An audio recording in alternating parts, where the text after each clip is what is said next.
जो जितने नए बच्चे फिल्म इंडस्ट्री के लॉन्च होते हैं, एक कॉन्वर्जेशन चलती है आउटसाइडर की।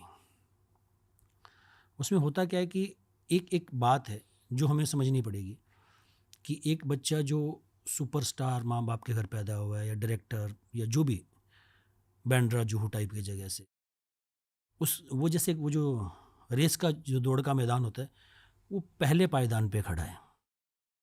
फिर एक बच्चा होता है जो थोड़े से एचओडीज थे माँ बाप, थोड़ी स्ट्रगल करनी पड़ेगी, थोड़े बहुत कनेक्शन है, वो सेकंड पायदान पे खड़ा है। फिर एक बच्चा होता है जो बॉम्बे से है, जिसको पता है कि पीआर क्या होता है, जैसे आप बॉम्बे से हो कि ये क्या होता है, चार चीज़ें पता है इमोशनली। आपके माँ बाप यहीं हैं, आपके दोस्त यहीं हैं, कुछ नहीं होगा तो कुछ और कर लेंगे, बहुत ज़्यादा लाइफ में उतार चढ़ाव नहीं है, तो वैसे लोग चौथी पांचवी पायदान पे खड़े होते हैं। फिर एक लड़का होता है जो जयपुर इंदौर, या एक लड़की होती है जो वहाँ से आते हैं, जो इंग्लिश मीडियम पढ़े हुए हैं, जो थोड़ी बहुत समझते हैं बात को, पर उनको स्ट्रगल करके आना है, घर छोड़ के आना है, वो आठवें पायदान पे खड़े होते हैं। फिर हमारे जैसे एक आदमी होता है जो श्रीगंगानगर से आता है, जिसको इंग्लिश नहीं पता, जिसको सोशल मीडिया नहीं पता, जिसके ज़माने में इंटरनेट आया है, सोशल मीडिया आया है, तो उसके लिए सब स्ट्रगल है।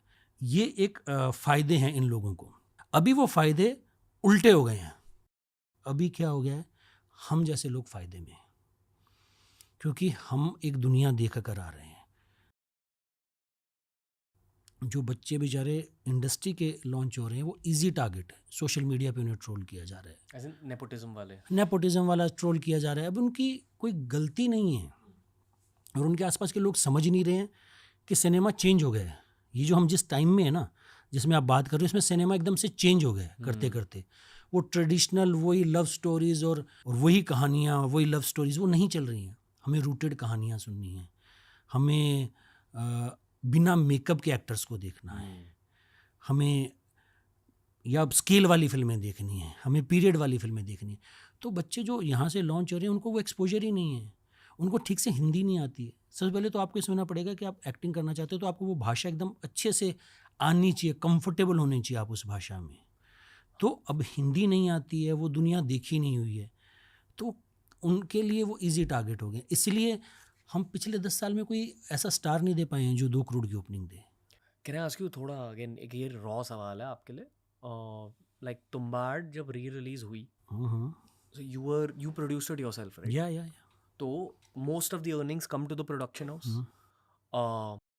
परसेंटेज में फर्क कितना था between the original release and the earnings from re release? 3 गुना।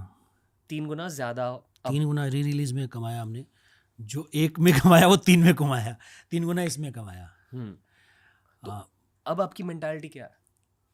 मेरी मेंटालिटी कुछ नहीं है यार। मैं मतलब टचवुड, मुझे प्रिविलेज है कि मैं पैसों के लिए नहीं करता हूँ। मैंने मेरी ज़िंदगी में बहुत किल्लत देखी है पैसों की। हम 4-5 बहन भाई थे, पिताजी 3,000 रुपये महीना कमाते थे। एक एक रुपये की किल्लत देखी है मैंने मेरी ज़िंदगी में। तब भी फिल्म्स बनाना था। तब फिल्म बनाना बहुत ही बैक सीट पे हुआ करता था। सर्वाइवल जो है, जो मेरी टीनेज थी, मैंने कभी कोई डेट या कुछ भी पार्टी कुछ नहीं किया। मैंने सिर्फ एक ही फोकस था कि पैसे कैसे कमाएं, और धीरे धीरे करके यहाँ पहुँचे। अभी आपको लगता है कि पैसे बहुत इंपॉर्टेंट हैं लाइफ में, पर पैसे ही सब कुछ नहीं है। मतलब आप कमाते एंडलेसली ये सोचोगे कि और कुछ करो ही नहीं, तो आपका समय निकल जाएगा। आपको यू हैव टू थिंक कि एक टाइम पे पैसा इंपॉर्टेंट था, अभी समय इंपॉर्टेंट है, ज़िंदगी इतनी रह गई है, तो मैं क्या चाह रहा हूँ अंदर से अपने आप को समझूं। क्योंकि जो मज़ा आपको क्रिएटिविटी से मिलता है वो कहीं से नहीं मिलता। मैं फिल्में बनाता हूँ, जो फिल्में मुझे बनानी है, मेरा टारगेट है कि मैं 8-10 फिल्में ऐसी बनाऊँ जो दुनिया याद रखे, बस। तुम्बाड़ पूरी आपने फंड करी थी? No financiers? कुछ नहीं था, कुछ भी नहीं था। मतलब मैं तो ये आपको कह रहा था, मुझे मेरी बहुत ही मैजिकल जर्नी लगती है कि मुझे याद है कि हम लोग शिमला मनाली घूमने गए हुए थे, तो कोई तो स्टार वहाँ शूट कर रहा था और 40 किलोमीटर दूर शूट कर रहा था। और हमें पता चला कि ये स्टार यहाँ आया हुआ 40 किलोमीटर शूट कर रहा है। वो ज़माना था जब बसों में धक्के खाते थे, तो स्पेशल एक टैक्सी की हम लोगों ने, 7-8 दोस्त थे, और फिल्म की शूटिंग देखने गए। मतलब उस समय ऐसा लगा करता था यार, एक्टर्स तो कुछ अलग ही दुनिया से आते हैं। तो वहाँ का एक लड़का चल के आए बॉम्बे में, यहाँ मैं फिल्में बना रहा हूँ, प्रोड्यूस कर रहा हूँ, एक्ट कर रहा हूँ। तो मतलब मेरे लिए तो यह सपने में भी सपना है जो मैं जी रहा हूँ। जिस एनर्जी की हमने बात करी, हाँ। वो ऑब्वियसली आप में है, passion for films. Rest of Bollywood आपको कॉल क्यों नहीं कर रहा, ये मेरे को समझ नहीं आ रहा। मैं उनके प्रोग्राम में फिट नहीं होता हूँ, वो मेरे प्रोग्राम में फिट नहीं होते। मैं अलग मैदान में खेल रहा हूँ, लाइक एस्पिरेशन अलग हैं, मैं अलग मैदान में खेल रहा हूँ। आपका मैदान क्या है? मेरा मैदान ये है कि यार मैं ही एक्टर, मैं ही प्रोड्यूसर, मैं ही स्टूडियो, मैं किसी के पास नहीं जाऊँगा, मैं मेरी फिल्में खुद बनाऊँगा। जितने भी नए फेसेस लॉन्च हुए ना रिसेंटली, उन सारों में से मैं सिर्फ बॉयज़ के लिए बात कर रहा हूँ यहाँ। गर्ल्स एक्चुअली बहुत सारे हैं, नितांशी गोयल, लापता लेडीज़, प्रतिभा रांटा। जैसे वो बहुत अच्छी एक्ट्रेस लगी मुझे, प्रतिभा रांटा। हाँ, दोनों आई लव बोथ। और ऐसे बहुत शर्वरी। यहाँ मैं सिर्फ आउटसाइडर्स की बातें कर रहा हूँ। एंड बॉयज़ में लक्ष्य और वरुण सूद, ये दो लोग, लक्ष्य जो किल में थे एंड वरुण सूद मुझे बहुत सही लगते हैं। आई फील इन दोनों में वो सुपरस्टार मटेरियल वरुण दिखता है। सूद किस में थे? आई थिंक वेब सीरीज में आए, अच्छा। बट एक लुक है उनमें एंड ऑरा है। बट मेरा कंसर्न ये है कि क्या इन्हें अपॉर्चुनिटीज मिल रही है?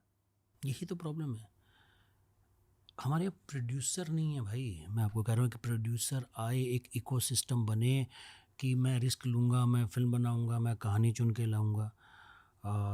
लोगों को लगता है कि यार इन पर दाव कैसे लगाएं, वो बात सही है, पर किसी को एक स्ट्रक्चर बनाना पड़ेगा। आमिर खान ने बनाई ना लापता लेडीज़, चली ना, पर हमारे यहाँ कंटिन्यूसली वैसा काम नहीं हो रहा, वैसे प्रोडक्शन हाउस सोच नहीं रहे हैं। मतलब बॉलीवुड के बच्चे ही लॉन्च हो रहे हैं रोज़ाना, बाहर के बच्चे आए बाहर। सिर्फ it's not only about actors, writers, directors, नई एनर्जी चाहिए, नई कहानियाँ चाहिए। अभी भी हमारे यहाँ जो मेन स्ट्रीम प्रोड्यूसर्स हैं वो यहीं के हैं, तो वो एक सोच बदलने की ज़रूरी है। ज़माना बदल चुका है, फिल्में बदलनी पड़ेंगी, नहीं तो नहीं चलेंगी फिल्में।